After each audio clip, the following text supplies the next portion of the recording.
see. All right, we're live. All right, man, this is the first ever. We're gonna do 1 hour uncensored. All right, so let's see. So we have a Google Doc here that's like the only form of organization, but I don't really want this to be super organized. I guess I can just go over a little bit of why I was interested in doing this, and with you in particular. So, as people might know, I've done these podcast interviews, right, with Robert, was one of my guests like a few months ago, and those are like 30 minutes. It's usually like an interview where one person, the guest, talks about something they're interested in talking about, and I'm like the interviewer, and it's like fairly on topic. We kind of meander a little bit, but it's, we keep it on reasonably on one topic that the guest knows well. And it's like kind of purposely someone is on because they want to talk about like one thing they're really passionate about. And then I decided to do these vlog things, which was 10 minutes of me talking about just a topic again. And, the vlog is basically 10-minute clips of me, something's on my mind. I'm like, okay, I want to like talk about it. And I'm like too tired to write about it or anything because my wrists hurt.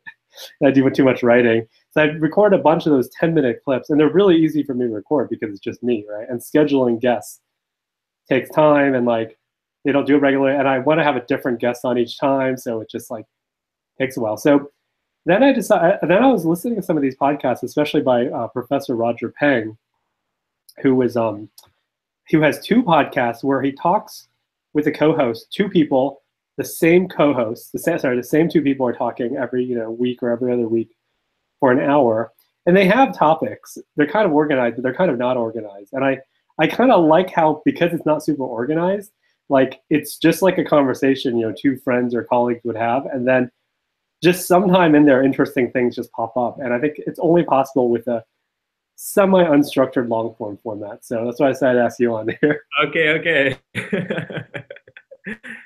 I hope you could drive it just in case I'm not interesting. Like you could cut me off and It's a good podcast, man. Yeah, so why did you decide to say yes, out of all the things you could do with your life? I watch your vlog, so I'm actually kind of a fan. So and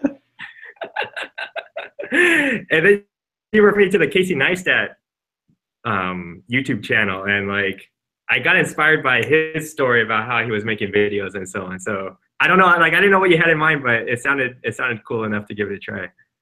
Where are you right now? Are you at home or in the office? No, this is we're in one of the conference rooms at the StartX building. Oh, nice. You want to talk about that a bit, I guess? Yeah. So I'm working on a startup, and we got accepted to this StartX incubator. StartX is affiliated with Stanford. They basically it's kind of like YC, except they don't take any equity. So for us, it's been good. And then I live 15 minutes away from the building. Do they give you money or no money? I forgot about that. They don't give money unless you get investment from an external source, and taking any investment. I see. They'll follow on, but they don't want to make the decision as to whether an investment is worthwhile. So they want the companies that they invest in to raise a certain amount from accredited investors. I see. But once they invest and follow on, that has equity, I assume. Yeah. It's the same terms as everyone else in that round. Nice. So there's it looks like the Gates building. It looks like back at Stanford, kind of. Similar, yeah. It's pretty cool. So you can just have access to the office space whenever? Yeah, so right now it's a Sunday, so it's basically empty. You could access it anytime. Were you working there today? No, I came here to take the call. I mean, because Priscilla said that she didn't want me to take it in the apartment. So. Oh man, it's like too dirty or something. Yeah. Not the podcast, but your apartment, the physical state of the apartment. Yeah, it looks pretty pro. Yeah, it looks like the Gates, the CS building at Stanford has that green, the green windows theme. Yeah. When there's no one here, it's pretty luxurious because the conference rooms are pretty nice. Maybe I could do a Where's the view? What is the view of? The view is the view's not that great. The view's just another building. Oh, okay, I see, I see. I can't. I thought it was like this like amazing skyline view or something, or like up top and everything. Yeah. So do you work on the weekends, or what's your weekend? um, I think if there's a social event, then we don't we don't say no to social events in order to work. But if there's nothing going on, then the default would be to try to make some progress on. And would that be the same rate as the weekdays, or would it be like less purposely because it's a weekend, Um, even without the social day?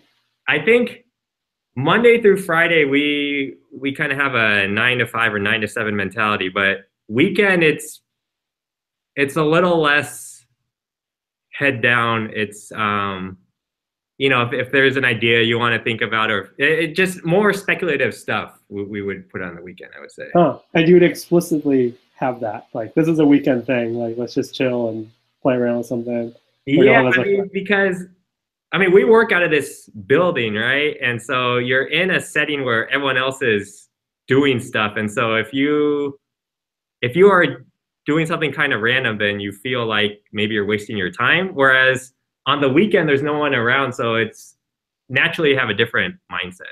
so the other startup people are not in there on the weekend, that you're the only one who is, do you think? It's not nearly as crowded. Maybe it's like 10% full or something. Oh, okay. So there are other people who are sometimes in there. Yeah. Sometimes, yeah, Yeah, because what are they all do? Else, what does everyone else do on the weekend? yeah. Yeah. I mean, that's the thing about like startups. They say, oh, they work X hours per week, but yeah, it's not super full like you might expect. Yeah, I guess weekends, like you probably don't have like meetings with people or like, you know, business hour things, because that's the thing. Right? It's like on weekends I don't get like emails for administrative things, or the real world doesn't operate on the weekends, right? So it's like kind of quieter time to do work if you want. Yeah, I mean, I guess like just because they're not here doesn't mean they're not working, right? But it, just empirically, this building on Saturdays and Sundays is about 10% full. So is there food around? No, Not no, like just not just like lying around like chicken legs. no, no, no. Is it like close to anything? What's that? Is it close to anything with food? Uh, I mean, sometimes there's leftovers downstairs, so of questionable, quality. Or I mean, it was good originally, but because it's a day or two old, yeah. It's like grad student style, like foraging. Yeah. So they provide you with space, and are there like regular meetings or whatever, like an all hands meeting, like, oh, everyone just like pitch something or like demo something and stuff? If so, the way StartX works, there are classes, right? Similar to YC, where in StartX it's four classes a year. So if it's your class, then there are a bunch of structured activities. But for a company like us, we already had our session. You had your class, I say. We're just using the office space Oh, basically. you're alumni. Yeah, yeah, and there's kind of a social circle in terms of the companies that sit next to you, but it's not like when your session is the current session. Yeah, it's like in MOOCs where they have you have a it's like the excitement takes place in those 2 months where everyone's taking it for the first time, and like the instructor's logged on the forum and the TAs are there and everyone's feeling it, and it's like these are the 10 weeks of our MOOC and everyone's feeling it. But then afterwards, like all the stuff is still there. You can come back, but no one's there. Yeah, that's right. I mean, that's what we during the MOOCs. Yeah, the first session it's incredible in terms of the amount of interaction. Then they would replay it like later, and it's just not quite the same afterwards. Yeah. Yeah, it's like yeah, and then I mean now there's so many. I mean I kind of lost. I'm on like I just created an account on like Coursera, Udacity, and edX, and I just like get their emails right every once in a while. I mean it's kind of nice just to see what's up, but like there's just so many that are coming out, and it's just like it's like a commodity now. I mean there's just like so many that are just coming out just from everywhere, it seems. Yeah, yeah. Well, what are you doing on those sites? When I don't do anything on this. I just see the emails. I mean, it's nice to see the emails just as like be like, okay, like everyone's doing a big data MOOC now, or, everyone's interested in machine learning. It's just to see what they advertise, right? Okay, okay, yeah. Yeah, but I don't actually log on to it. But I mean, it's just interesting to see by emails. And like, maybe it's personalized for me or maybe not, but like a lot of them are really emphasizing the job training aspect. I mean, it is becoming more like a professional training thing where it's like, we get these certifications and then we have these testimonials where people are getting jobs because they took this move. So it's much more of that rather than like just enriching your life kind of thing, it seems. Yeah, yeah. I think, I mean, the reason why it's shifting, I think, is that like early on, it was kind of open-ended in terms of where the company would go. But now that a few years have passed, there's more of a pressure to turn it into a business. And so it's like, okay, like where can we actually make like tens of millions of dollars like this year? Yeah. And job placement seems like the most successful one so far. Yeah, I mean, it's kind of inevitable it comes that way, right? Unless they just found out, unless they were able to figure out some Google like ad model that would just, would just make a ton of money nonstop, right? But without that, they have to, Yeah. do certifications or monetizing or whatever. I mean, like kind of, Google was riding high for a long time. I guess it still is, right? Because they found this ad model that worked really well. So they could provide these free services like search and maps and email and everything and not worry about the other stuff as much, right? But it's like with these MOOCs, after their initial round of funding and they need to, start, showing some degree of making money, then, these certifications seems, this freemium model seems to be what they're doing. Yeah. Man.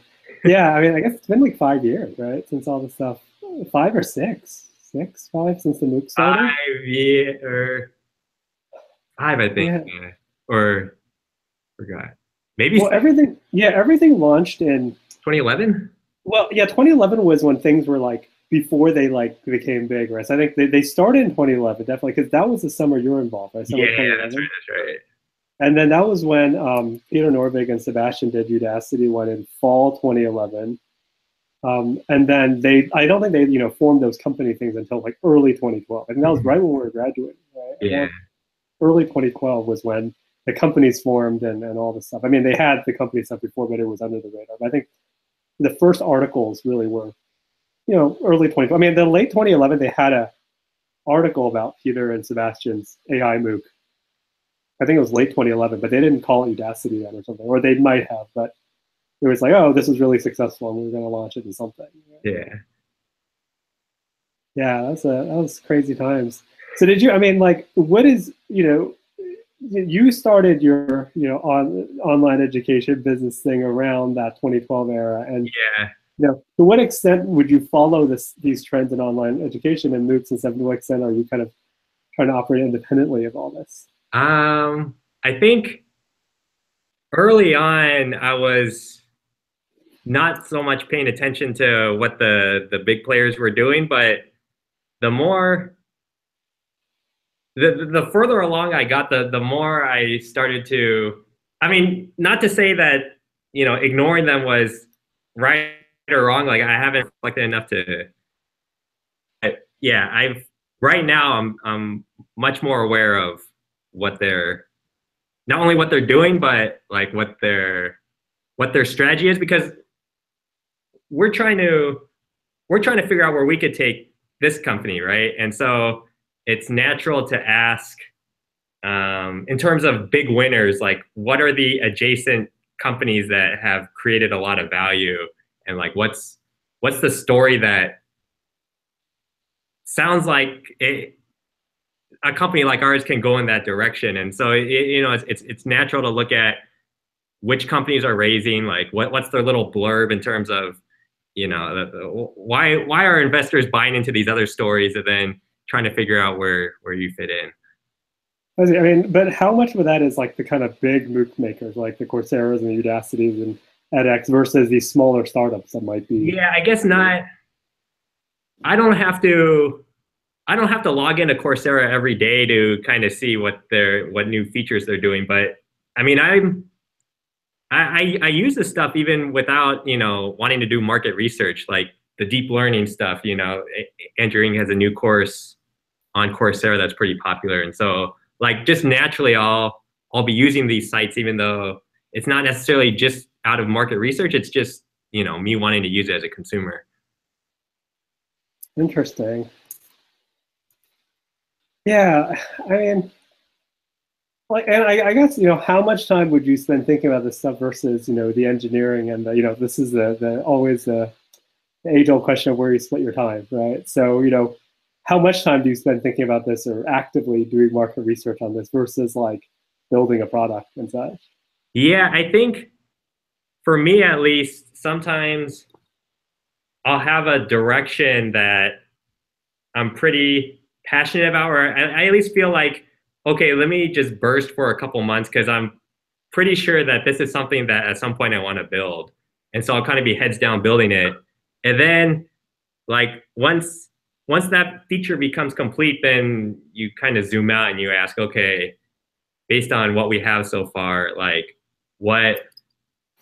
which direction is likely to grow the company, right? And yeah, maybe I should be more structured about it, but that's kind of how I approach it. Like if there's something I'm super committed to doing, then like just heads down, do it, and then otherwise maybe like look around and see like what feature makes the most sense to build based on what we have so far. So like when you wake up in the morning, do you have a like really clear idea of what you're doing every day that day, or do you have like a whiteboard where you have a bunch of stuff, or do you have a to-do list, like, or is it always clear what the next step is? Yeah, so like right now, for example, it's we're kind of in a phase where we're trying to figure out. So just to update you on the stats of the company, like it's making decent revenue, right? So it's enough. Like it's me, my co-founder, who happens to be my wife, Priscilla. Like we're two people, right, on the payroll, and we're getting decent salaries. It's below market, but like this thing is running such that like we don't have to worry about starving, right?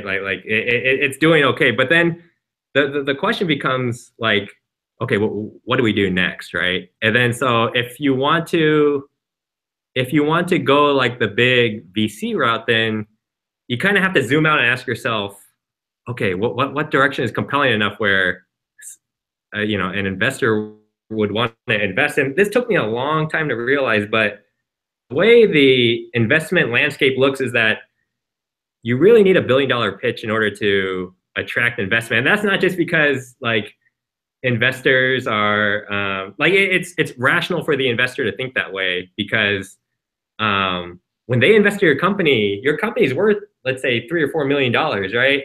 And they only get a small piece for 3 or 4 million, and the majority of these companies fail. So it's like, okay, if a company succeeds, then like, how big does that exit have to be in order for like the whole equation to work out? And you need a really big vision in order to raise money.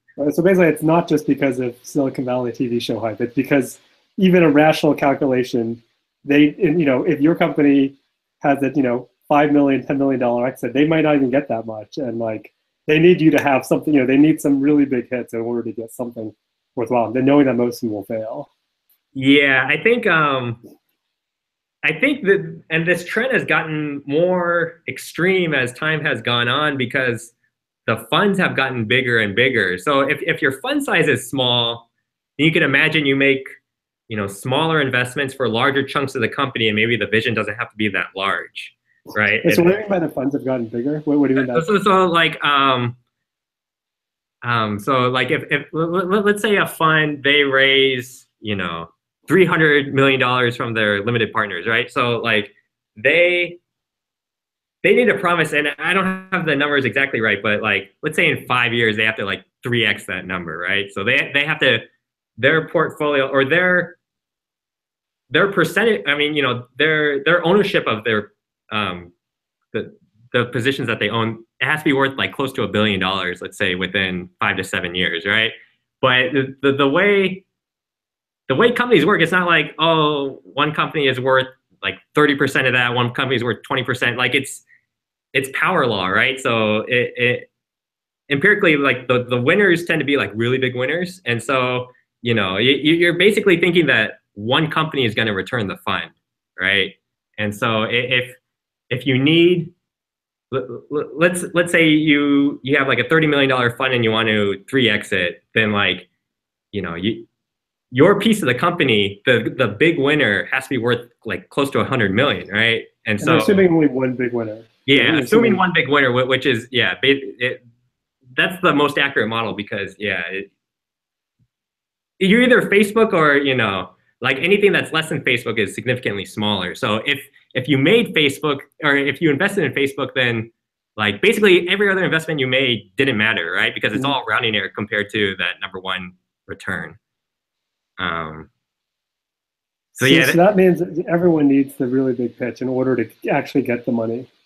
that's right. That's right. Unless, so there is a little bit of a vacuum in terms of because these funds are getting bigger and because these bigger funds need bigger exits, there's this opportunity for smaller funds to come in and say, hey, look, like maybe you don't need to be a big winner, but like if you, it gets a little tricky though because like if you're not a big winner, then um, you might not exit. And so like typically the investors they'll want a piece of your revenue, like not just like in the traditional investment landscape, like they only make money if you either exit or IPO, right? Mhm. Like either you sell to someone else or you go public.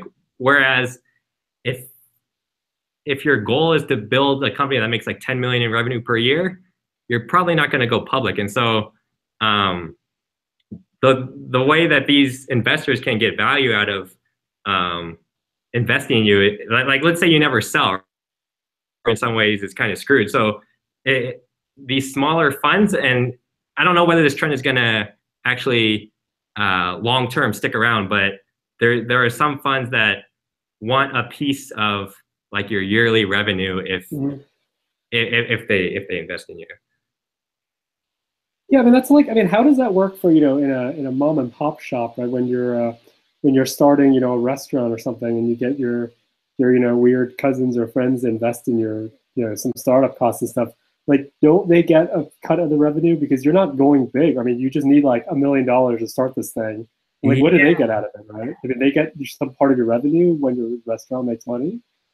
That maybe. Yeah, I don't. I can't really say because I don't have enough experience with yeah, someone starting a business with, more modest expectations and you're looking to get investment from Yeah, someone to else. like Yeah, start a company or something. Yeah, I mean this happens a lot in brick and mortar stores, right? I mean that's why most of them lose the money because those people who are starting restaurants or yoga shops are not succeeding. So giving it to your cousin, that's probably losing. That money's probably gonna be lost. yeah, yes. I don't know how that model, like, if it's your cousin, maybe you just give it because you want to help out, right? Yeah, Like yeah, yeah, it's a net negative, but like, yeah, I don't know how to make that a profitable model for the investor.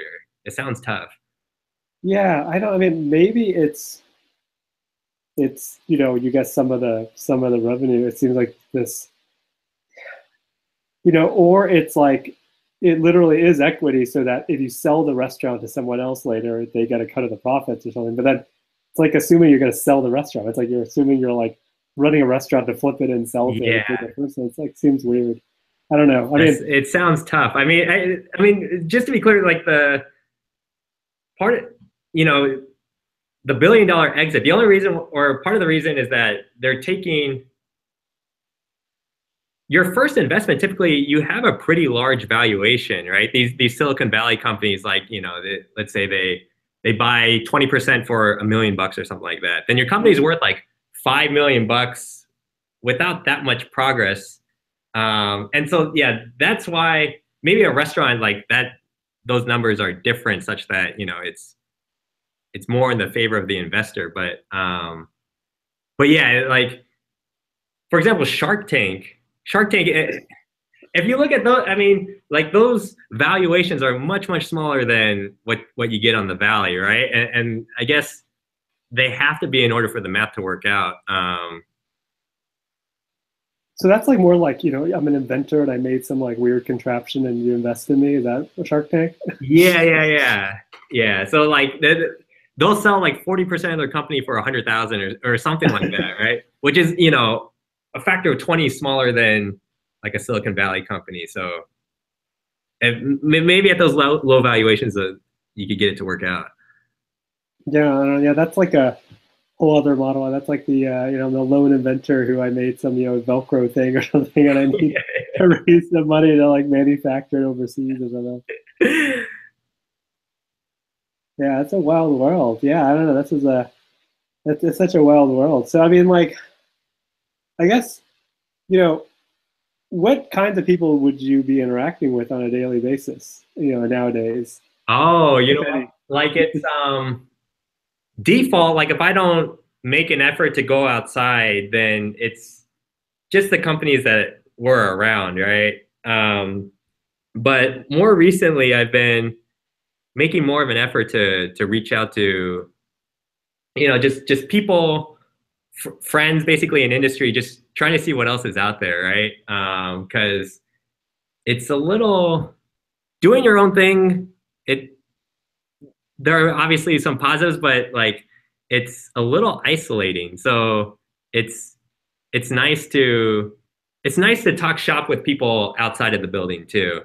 Um, Interesting. yeah, yeah. Oh. So, I mean, like, would this be just, are these kind of social visits, or are these like actually, you want to understand what's going on in the industry, like what tech trends are going on, like what business I trends are? So far it's been at least partly social. Like I don't when I send these emails out, asking to meet up, like it's if I weren't their friend, probably the pitch wouldn't be compelling enough to get a meet. But It's yeah, just to catch up, yeah. but at least for me, part of the interest is that you can it, like these are friends because we're both nerds and we like talking about this stuff. So like, oh hey, oh yeah, yeah, thank you. Sorry, There. man. Yeah, it's just the trash. That's all good. Oh no, thank you very much. All right, Oh, yeah, cool. custodial service. That's good. Yeah, we have stuff in the lab as well, but I keep my office in the lab locked. So I don't think they can get. I think I keep my trash can outside of my office so that people don't like eat food inside my office. That's Because pretty I'm like, I don't want anyone bringing food inside. So like, trash can right outside. funny. Um, yeah. So these are right, right. So if you weren't already friends with them, they wouldn't respond to your emails. That's my guess. Yes, yes.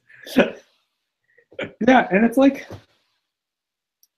I don't know. I think there's something valuable in this kind of you know keeping in touch both socially and on a technical level.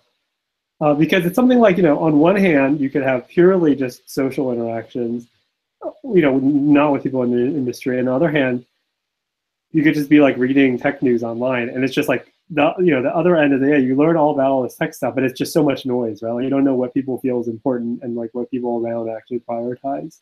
Yeah, yeah, and also like when you read headlines, like I didn't realize this until, well, maybe I always kind of knew it, but like the person writing the headline, that their incentive is to make it interesting, right? And Mhm. sometimes to make it interesting, you're not as you kind of dilute the actual message, or like so it's tough just to read news and to really get a sense as to like how much, like, for example, if they're talking about a new trend like AI or whatever, Mhm. like where is the meat and like where is the hype, right? And like I don't know, for me at least, talking to people helps me form a better opinion on. Yeah, definitely.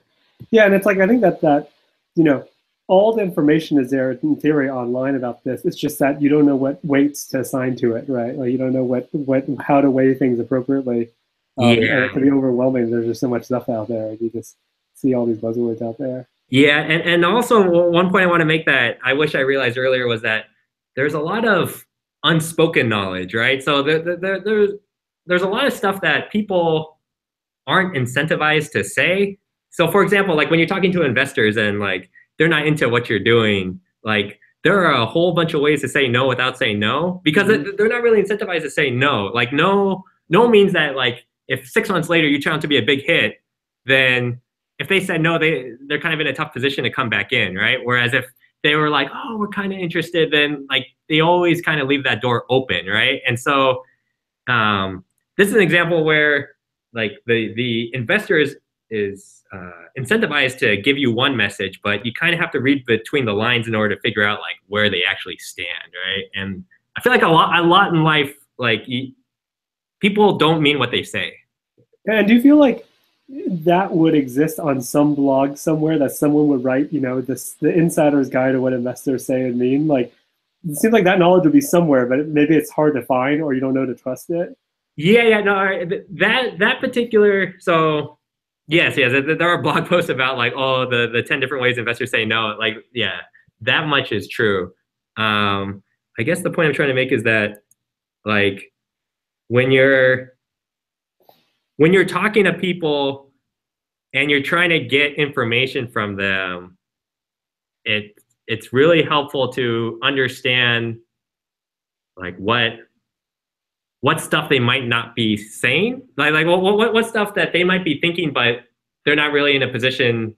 It's not worthwhile for them to tell you. And then like if that's true, or if you feel like they might have some piece of feedback that would be valuable to you, but maybe they're not incentivized to tell you, then like you kind of have to ask questions in such a way where they could tell you without telling you it, right? Like, it's like politics or something. That's like the plausible deniability. Like a spy game or something like that. So they're making your job that sounds so like so intense. No, I mean maybe for normal people this is occurrence, right? Like I think some people at age 6 they know that what people say isn't exactly what they are thinking, right? But like I guess I have a personality where I tend to trust what people say, and so it took me longer than maybe the average person to figure out that okay, like sometimes if you want to figure out what the truth is, then you gotta look beyond just the surface level of what they're saying. So did that happen pretty recently, or was that something that it kind of happened throughout your life and then it gelled much more recently because of events and such? Well, like for example, with this startup, right? Like right now it's making money and it's kind of this self-sustaining thing, right? But always in the back of our head, we were asking like, oh, like based on what we have right now, what direction could we kind of take it in order to, have like, where is the biggest upside of what we built so far, right? And then so we try to talk to people about what we have and so on. And so, in order to determine like where they saw the biggest opportunity. But I think, for example, if the other party is thinking, oh, these guys would never make it like in a startup world, then like that's the type of feedback that they wouldn't, it's very uncomfortable to say, hey, look, like you guys have it pretty good right now. Like, I don't think you're really, you really have the skills or ability to take it to the next level. And so therefore I will give you, I will tailor my feedback more for, like the obvious things you could try, like that don't require that much risk, right? Whereas, but yeah, they wouldn't tell you that, but you wouldn't. I don't know. It's one of those things where, it's tough to figure out when you're interacting with someone like socially, and they're judging you, right? Like it's very natural to judge people you interact with. If you give off negative signals, right? Like it's very few people are incentivized to tell you like, hey, look, like you should wear different clothes because like I don't respect you as much when you wear a certain type of clothes, right? Like maybe like Jim Carrey, liar, liar. You did the Jim Carrey thing. You can't tell a lie. All our references are like 20, 25 years old. Yeah. No one knows that movie. I made a Naked Gun reference earlier today. Naked Gun movies like Leslie Nielsen. I don't think I did. That's like in the 80s or something. People don't know it? I don't think so. I think people, the Naked Gun, liar, liar, the claw, that's your liar, liar.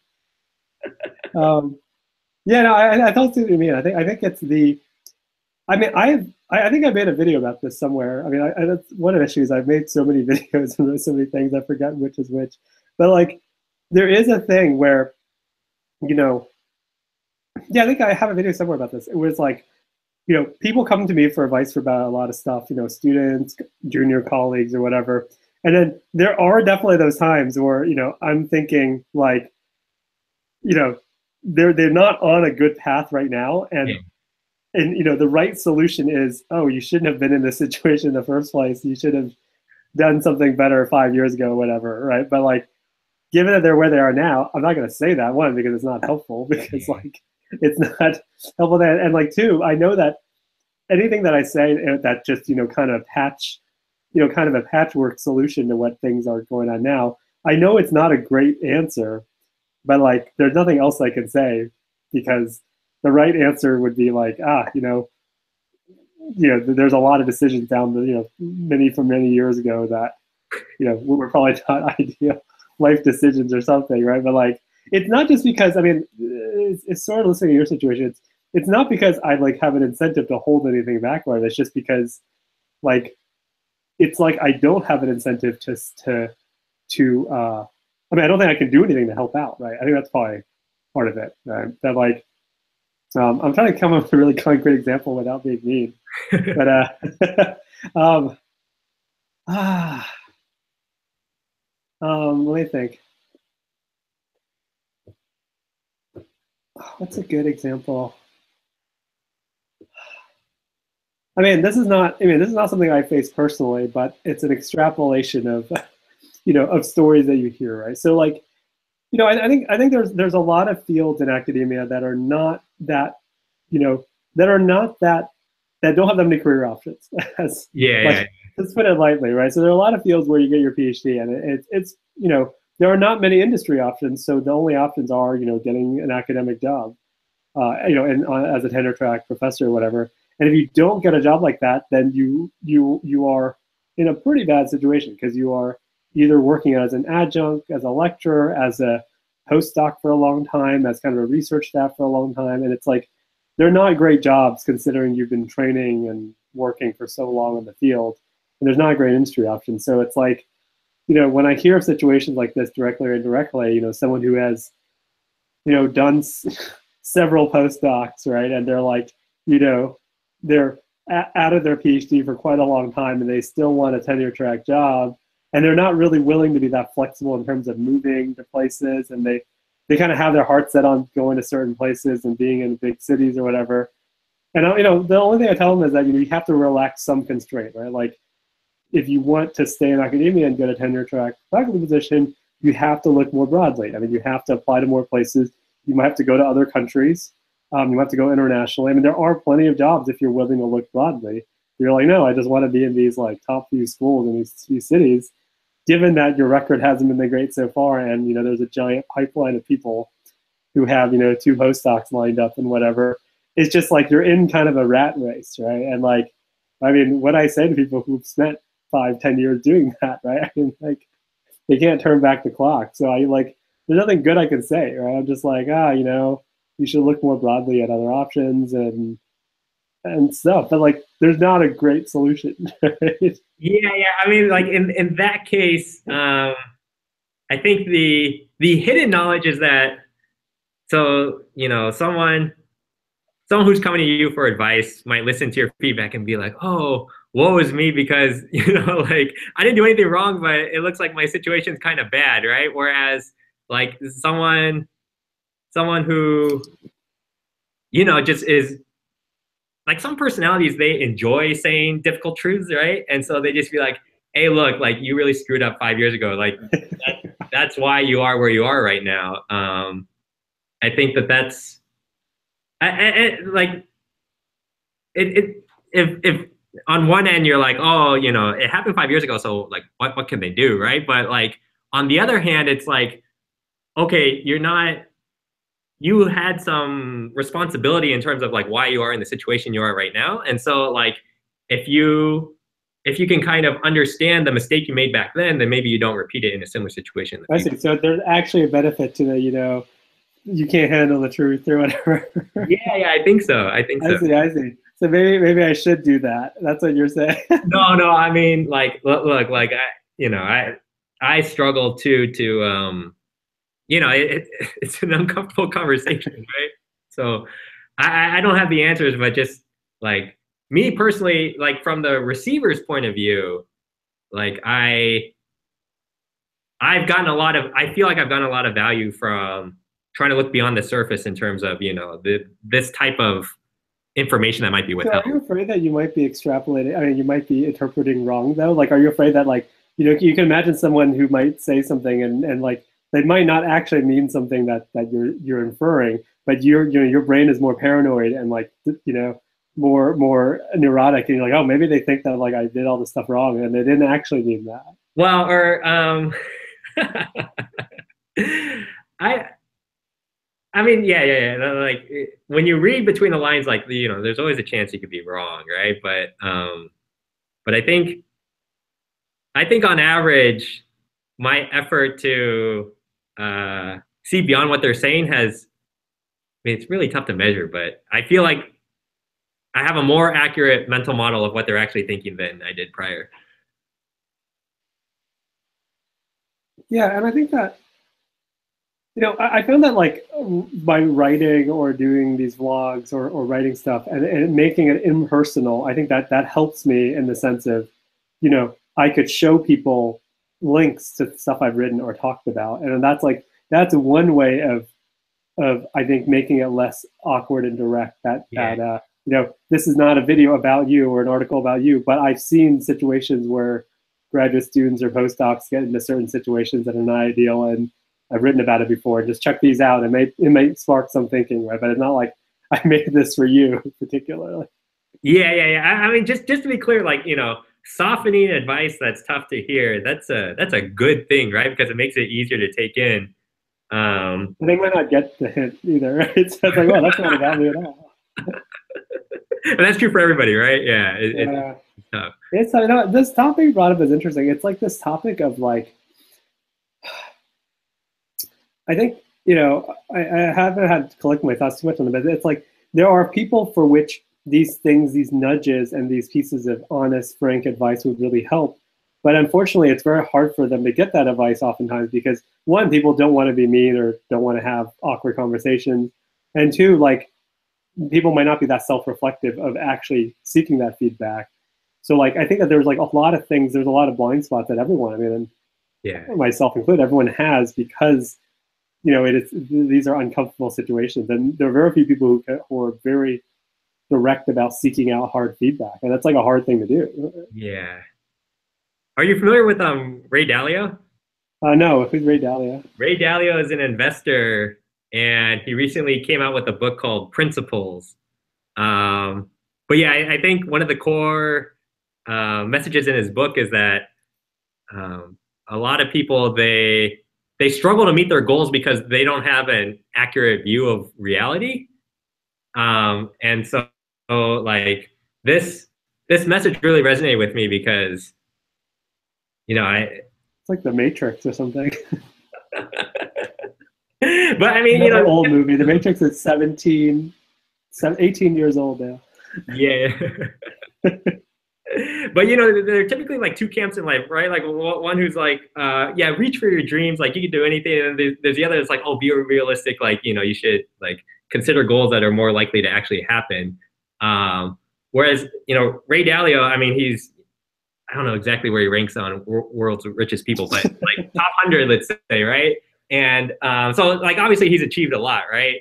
But it's this balance of like having high goals and also understanding reality, right? Like you want like reality and realistic are kind of like two different things. Like realistic kind of has the connotation of like set low goals, right? Like a lowest common denominator, get a steady job and just kind of grind it out. Yeah. Whereas reality is like don't be delusional. Like you could reach high, but like just understand like how the world works. Like something doesn't cease to be true just because you ignore it, right? Yeah, And that's like there's this thing called mental contrasting, another bit of pop psychology, and it's like this idea of very similar to what you mentioned of like there are people who do well, they're optimistic and they're they think positive thoughts and they keep themselves motivated and going, but they also at the same time their brain can also think about all the stuff that could possibly go wrong and brace themselves against that so that they're not a Pollyanna type just kind of like head in the clouds, right? So this yeah, kind of simultaneous both, aiming high and having ambitious goals, but also every step along the way thinking, what are the risk factors? What are the risk factors? What could go wrong? What can I do to possibly prevent these things to go wrong? If something goes wrong, what else am I going to do? Instead of just not thinking about all the realities and just going for some big goal. So yeah, so there's similar themes in these things. yeah. Dude, yeah, mental contrasting. Yeah, I think it's a real thing. I mean, it's where it's as real as I read about in Realia. Yeah, what was the reality one? Well, and like, one of the things I think I've enjoyed doing is as I've kind of progressed in my career is to try to deconstruct and break down the things that happened before, right? So like, I now feel like I have a pretty good idea of how to succeed as, a PhD student or as a college student or whatever, right? Because I've gone through that and I've seen a lot of data and such. But like at the time I didn't really have a good idea. So that's why, with my writing and videos and stuff, I try to deconstruct that to my knowledge, right? Obviously it's for my own biases, but like I feel like once you've achieve something or master something, being self-reflective and looking back is good because then you kind of break down what was the important things and what was the noise. But of course, it's all filtered through everyone's own biases, right? It's very hard to get a fully objective sense. Well, yeah, Phil, one point I want to bring up in terms of, the uncomfortable truths. So like a concrete example is like, if you're working on, let's say you're a PhD student, you're working on a project, right? And you come to someone like for advice. It's like, oh, what's the next step I should take with this, right? And like, let's say half the time the other person's thinking like, hey, this project is like completely terrible. Like you should probably start over. But like that's useful advice, right? But it's Yeah. very tough to deliver. And That's so actually people kind of give these micro optimizations, whereas the best piece of advice would be, hey, start over. yeah, that's actually really good. Now I just laugh uncontrollably. Yeah, that's actually really okay. So like that's actually really interesting. So, with my own students and us working together, I feel like I can be very open with that because we're really involved and like, I'm always, fairly critical of like, what, is this really going the right direction or are we just, putting lipstick on a pig and does this not really have a good chance of getting published or is like, we should keep grinding out. But I think a tricky thing happens with, if someone else's student comes to you for advice, right? Yeah. Or if you're you're a colleague and you're another grad student and you're asking them what's going on with the project, or you're like, somewhere else. I think that's like kind of tricky in that, yeah, you could just say, okay, you should start over. But it's hard because like they might not be able to start over because like their advisor or like the other grad student on their project or like they're getting funded through a thing where, we have to do data provenance. Right? Like we have to push this thing through no matter what, even if it kind of is not great. We have to do it. We're on this train. So like that's oftentimes hard situations. And within my own group, for my own students, the nice thing with working with my own students is that all of our fates are tied. We're like I have a very direct incentive to make sure their projects work because I'm on the paper and I'm on the project. Right? Like if something isn't working and I'm like I don't think this is not going to ever work, we should start over, right? But like if it's someone else's project that's in a different group or they have different constraints, yeah, I mean, I can give my opinion, but like it may not be super helpful because maybe they don't actually have control over whether this project has to start over or whatever. Yeah. Yeah. The reason why I think of this is because when I try to get feedback on like possible pitches we could do for the startup, like I think often I run into a similar trap where it's like, there are these higher level pieces of advice you could give, like, oh, I don't like this market's kind of like a bad market to go after, or like more fundamental things, but like there's the temptation to just like micro optimize because that it's more or less uncomfortable to Yeah, I think this to happens with criticize all kind of feedback, right? It happens with all sorts of feedback of like, even as small scale as like, someone gives you, an introduction of a paper or some blurb they're writing. You just, it's easy to give stylistic feedback like, oh, change this wording here, do this here. But it's a lot harder to say like, let's just start over from scratch and it sucks. Like, you should repitch this whole thing, right? Because it's like, so much work. But maybe that is the right answer. Well, I mean, I think you have to have a certain personality to enjoy giving that type of feedback, and yeah, so yeah, it's I don't know, it's a tough Well, situation. and I mean, this is why people advocate prototyping and and kind of more lightweight forms of things, right? Because then it's not as hard to throw something away, right? I mean, yeah, if you've been building something for 5 years, it's very hard to scrap it and do something completely different. And Yeah, you're on a path, and one could argue that maybe you shouldn't scrap it. Like, this direction may not lead you to $1 billion company, but it could lead you to something pretty comfortable and pretty good. So, given that's where you are now and that's the reality, maybe that is the best path to keep going forward instead of thinking, okay, I don't have $1 billion company. I have to scrap everything I have now and then like try to make $1 billion company. yeah, And, but maybe the people who do make $1 billion companies are willing to do that, right? So it's hard. yeah. I don't know. I think you're just in the hardest business. I think that's pretty hard. No, you know But, what? Like the more I've gotten into it, the more everything kind of, the different directions you could go, business, like being a professor, like there's a lot more in common than I originally thought, I would say. uh, Just like sales is everywhere, recruiting's everywhere, just good communications everywhere, strategies everywhere. Yeah, it's just there's a lot more in common than I had originally thought. yeah, it's everyone's grind is everyone's grinding toward the same goal, I guess. Something like that. Now we got like 5 minutes left for this session before our next 2 week, I guess the next 2 week hour. And I don't think we covered anything on the Google Doc. That's okay, because that'll be for next time. That's the whole point of the Google Doc. It's like we totally run out of things. So it'll be every 2 weeks. And yeah, I think it's important to keep it pretty fresh because I think every week starts to feel like sometimes a grind because it's like, if you're doing a weekly call with someone, not much has happened in that week usually. Yeah.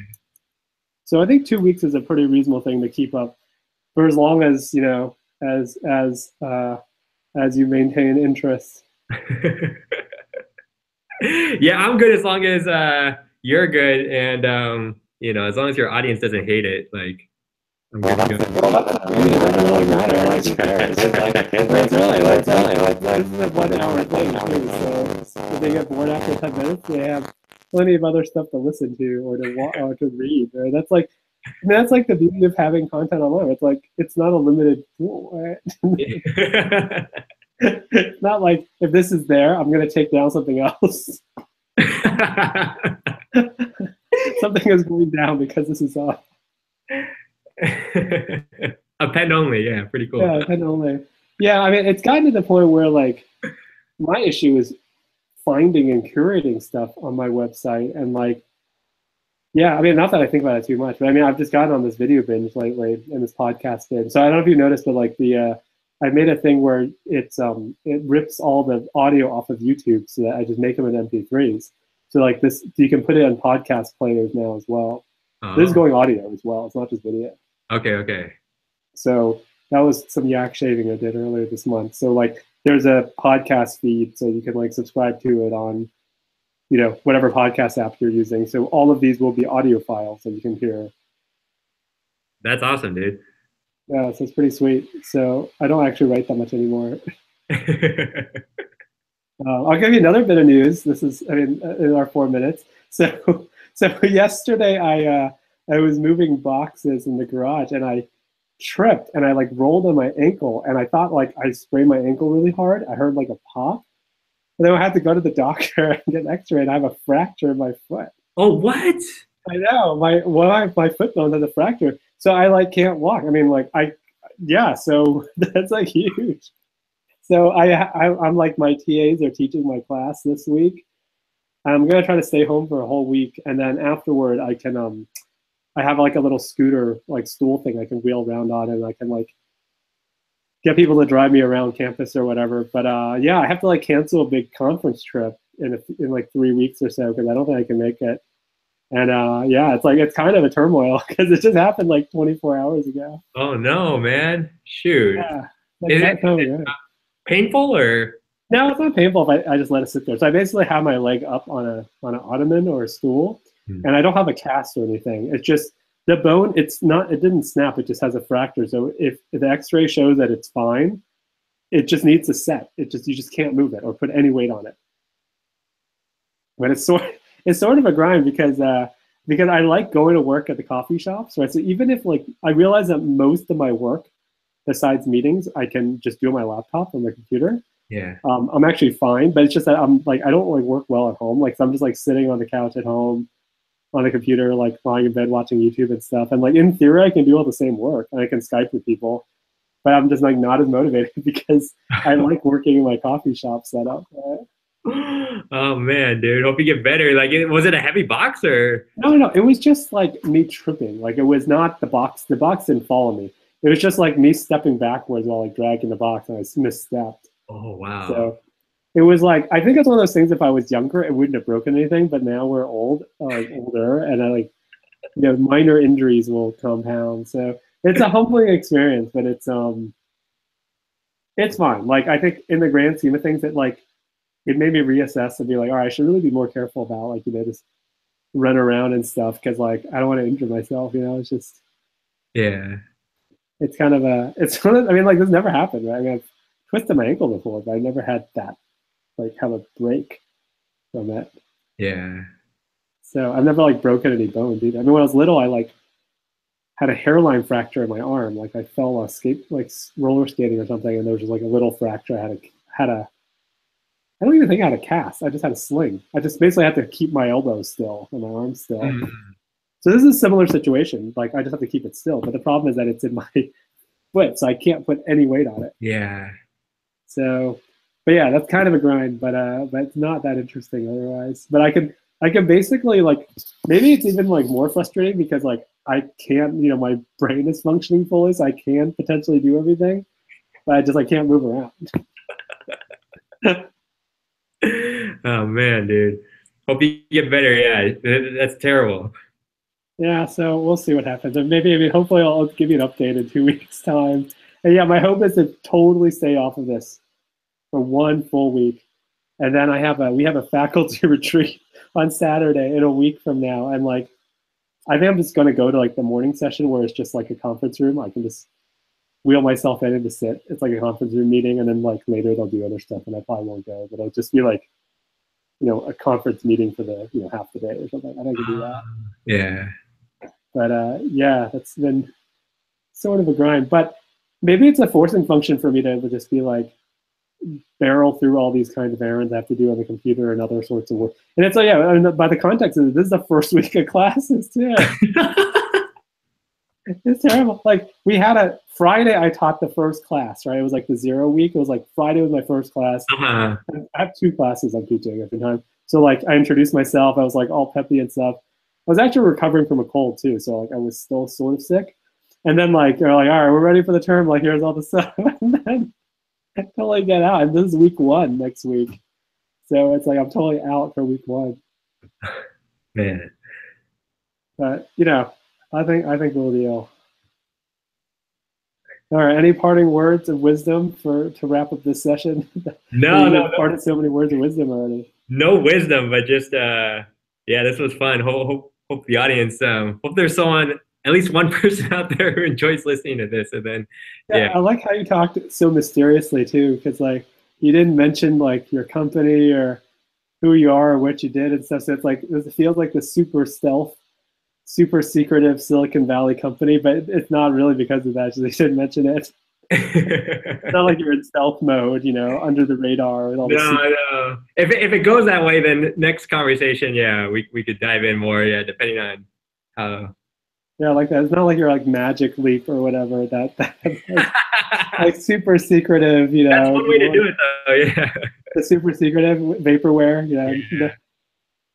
just taking all the money and then running. All right, man. All right, we'll sign off for today. All right, until next time. All right, see you, man.